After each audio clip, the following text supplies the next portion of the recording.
Salam dostlar, sizlərlə ləzzətli kələm dolması necə hazırlanır, onu paylaşacağım. Qaynayan duzlu suda kələmləri pörtlədirəm. Kələm qoxusunu sevmirsinizsə, suyuna limon da sıxa bilərsiniz. 600 qram qıymanın üzərinə 1 böyük xırda doğranmış soğan, 1 armudu stəkan yumru düyü, 1 ədəd pomidor, 1 yemək qaşığı tomat, 1 çay qaşığı sarı kök, 1 dəstə keşniş, yarım dəstə şüyüd əlavə edib yoğururam.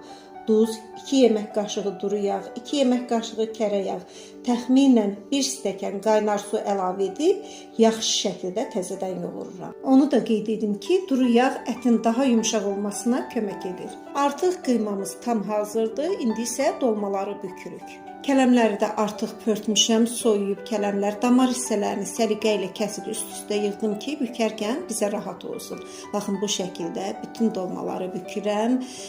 Qazanın içərisinə, dib hissəsinə də 2 qanad kələmi yerləşdirirəm. Üzərindən dolmaları sıx şəkildə yığıram. Üzərinə yenə 2 qanad kələm qoydum. 2 stəkan dolu soyuq suyu da əlavə eləyirəm. Üzərindən də bir qədər sos əlavə eləyib vamodun üzərində bişməyə qoyuram.